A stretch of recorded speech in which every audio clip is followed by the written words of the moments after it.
Есенғалиева Аялым Ақтөбе қаласындағы 27-ші орта мектеп-лицейінің 5-ші орыс классы.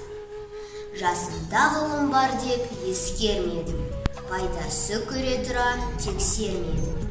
Ержеткен сон түспеді уысыма, қолымды мезгілінен кешірмедім. Бұл мағрұм қалмағыма кім жазалы?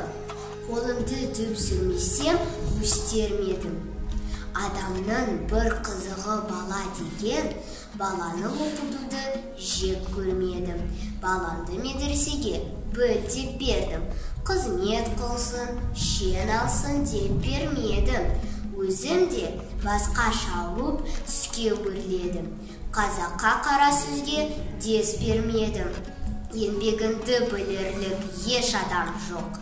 Түбінде тыныш жүргенді теріс көрмедім.